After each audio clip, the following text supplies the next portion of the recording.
A 24-year-old college student was found stabbed 20 times outside her apartment in Flagstaff, Arizona. Nothing was stolen. Nobody broke in. There was no fight, no argument, no known history between her and whoever did this. Someone came to that building on a cold November night in 1987 specifically to find her. And for 39 years, nobody knew who. Nobody knew why. The man responsible walked free, living his life 150 miles away, while the answer sat locked inside an evidence bag in a police storage room. 2 attempts were made to test that evidence. One in 2003. One in 2010. Both failed. Budget problems. Lab backlogs. A case kept getting pushed back while the man who left his blood at that scene kept living his life like nothing happened. Her name was Ina Claire Langstaff.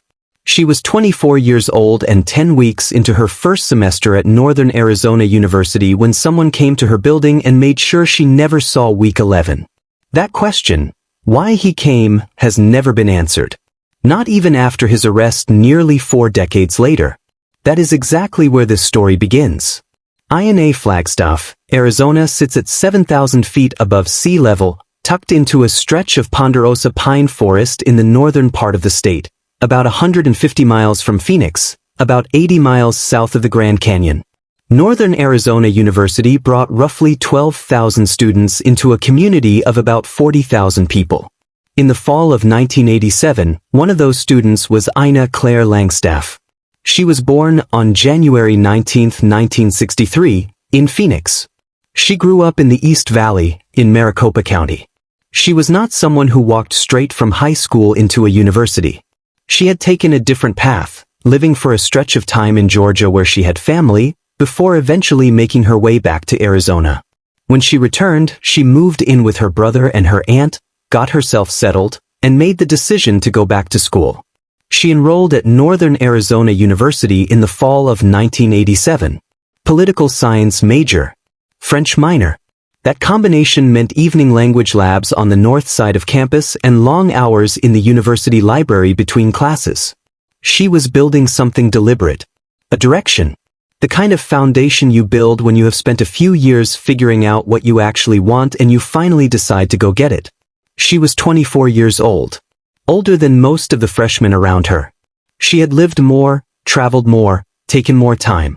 And now she was here, 10 weeks into her first semester, living in an apartment on the 500 block of West Tucson Avenue near Florence Street, in Flagstaff's Old Town neighborhood, about 6 blocks from campus. She had taken the long road to get there. And she never got to finish what she started. November in Flagstaff is not like November anywhere in the southern half of Arizona.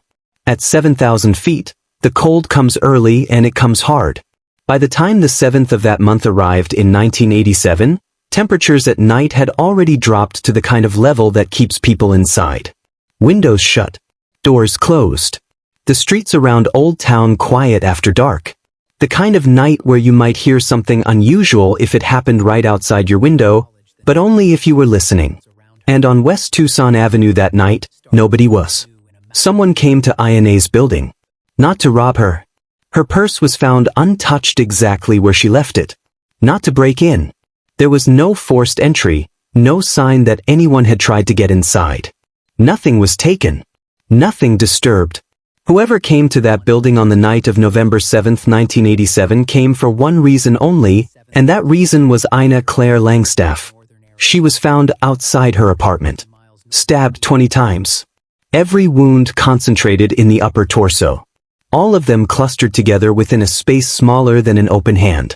That kind of wound pattern does not happen in a frantic struggle. It speaks to proximity, to control, to someone who stayed close while it happened. It speaks to intention. The weapon was never found. Investigators could not determine from the wounds what kind of blade had been used. Whoever did this took it with them when they left. But they left something else behind. The attacker bled at that scene. Blood was found on the ground that did not belong to Ina. Skin cells were recovered nearby. The killer had left biological material behind, the kind that, in a different decade, would have identified them within days. Flagstaff PD collected it all that night. Sealed it, logged it, stored it. And because DNA testing did not exist in Arizona in 1987, no state lab, no private lab, no capability anywhere in the state, that evidence went into a storage room at the police department and stayed there. They had his DNA within hours of the murder. What happened next took 38 years. The investigation and the Flagstaff Police Department did not let this case go quietly. 4 detectives were pulled from their other cases and assigned to this one full-time. The Coconino County Sheriff's Office contributed additional investigators. The Arizona Department of Public Safety sent resources. This was a coordinated multi-agency effort that ran hard through the winter of 1987 and deep into 1988. They went door to door across the Old Town neighborhood. A tip line brought leads from across northern Arizona, as far south as Phoenix and Tucson, and every single one was followed up on. They interviewed Ina's classmates at NAU, her neighbors, people who had known her in Phoenix and in Georgia, staff on campus. They looked at ex-boyfriends, strangers seen in the area, anyone with a history of violence against women across several counties. Alibis were checked. Work schedules verified. Vehicle records pulled. They showed up at bars, restaurants, the university itself. No witnesses. No match. Every lead cleared. And still, no answer to why someone had come to that building on the night of November 7th. The case went cold before the end of 1988. Never officially closed. Over the next 3.5 decades, at least 5 different detectives rotated through the Langstaff file as others retired or transferred out. Each one read the original reports. Each one reviewed the evidence log. Each one reached the same conclusion. The biological material from the scene was still there, still in storage, and still untestable with whatever technology existed at the time they were looking at it. 5 detectives. 36 years. The same answer every time. In 1998, the FBI launched CODIS, the Combined DNA Index System, a national database storing DNA profiles from convicted felons across every state. When crime scene evidence from an unsolved case was tested and uploaded, the system would automatically search for a match. The man who killed Ina already had a profile in CODIS when it launched. He had been convicted of a violent crime in Phoenix and his DNA had been entered into the system. From that moment, a match existed between his profile and the evidence in that Flagstaff storage room. The Flagstaff Police Department had no idea, because their evidence had never been tested. There was nothing to upload. Nothing to search. In 2003, a detective formally requested the state crime lab to test the evidence. The lab was drowning in a backlog of cases from across Arizona. The request was never processed. In 2010, another detective flagged it in the case file. No budget. The request was dropped. For 27 years, both sides of that match existed. His DNA in a federal database. The crime scene evidence in a storage room in Flagstaff. And nothing connecting them.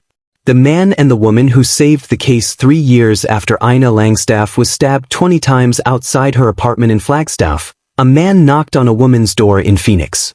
It was June 1990. He told her he needed to use her phone. She opened the door and let him in. The moment she did, he punched her in the face and knocked her to the ground. He grabbed a barbecue fork from her kitchen counter and drove it into her back and chest. Then he picked up a kitchen knife and cut her throat. He left her on the floor and walked out.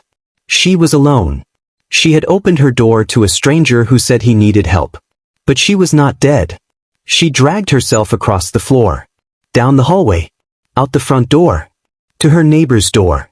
Bleeding from stab wounds. Throat cut. The neighbor called 911. Paramedics got there fast. Multiple surgeries. Blood transfusions. Weeks in the hospital. She came close to dying more than once. She made it. And when she was well enough to speak to detectives, she told them exactly who did it.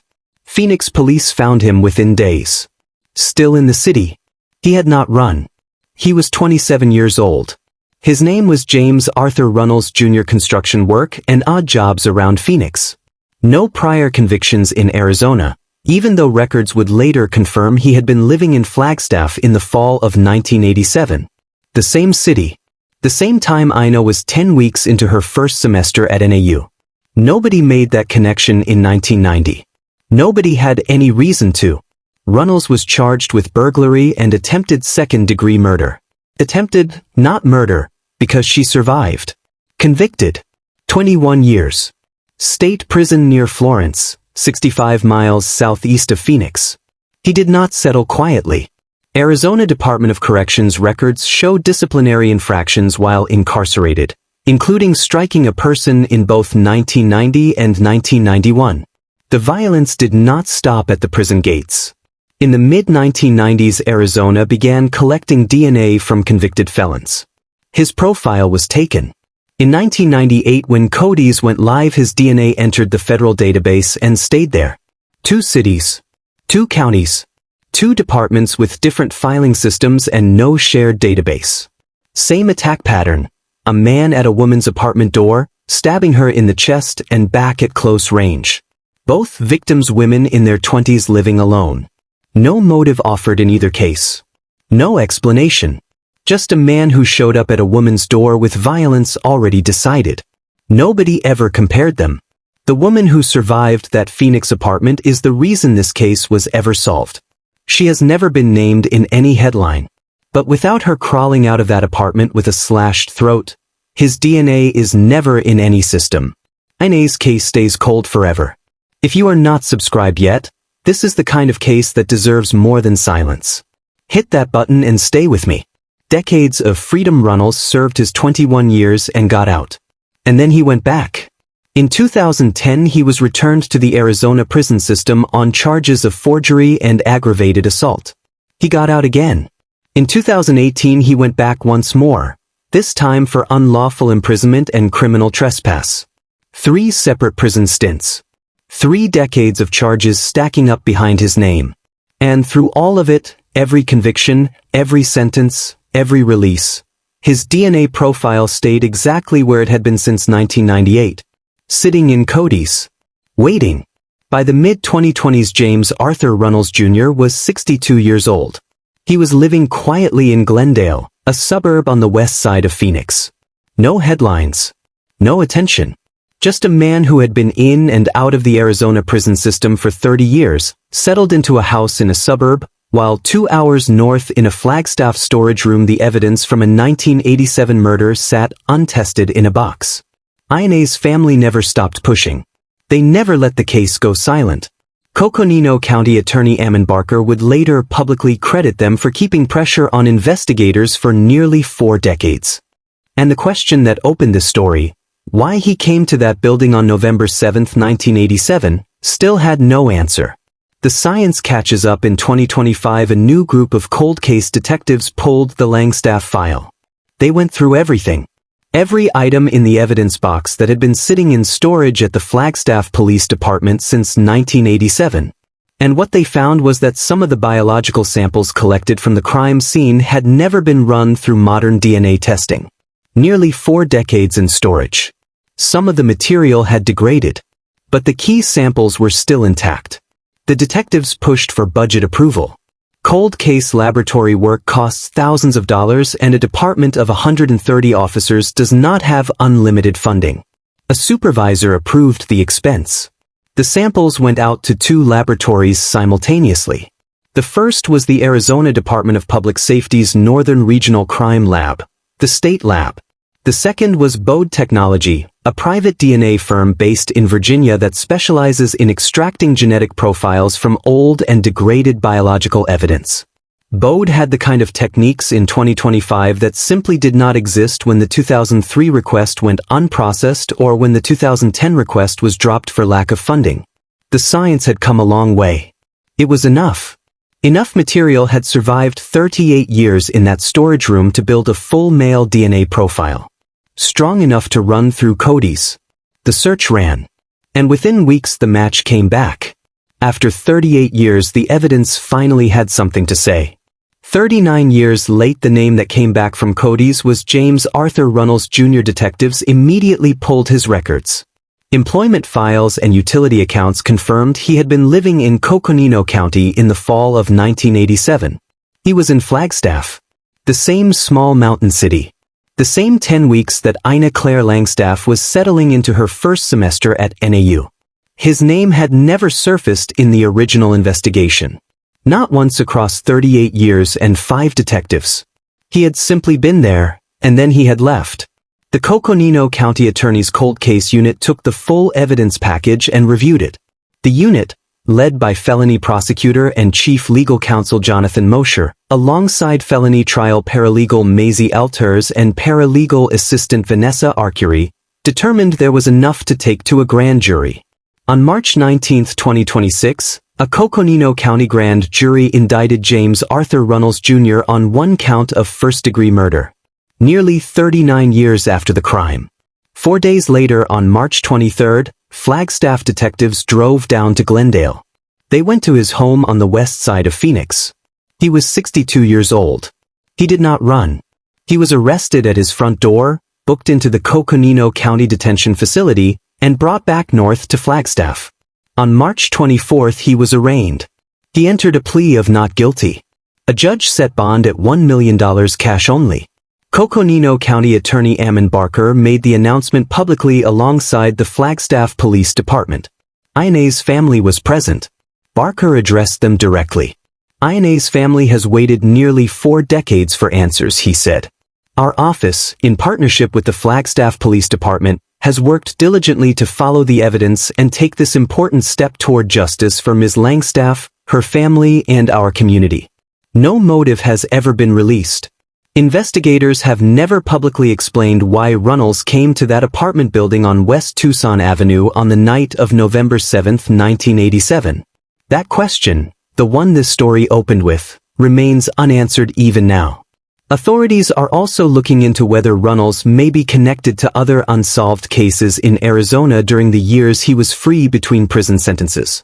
He faces life in prison if convicted. The woman who survived the 1990 Phoenix attack has never been named in any public reporting. No headline mentions her. No press release credits her.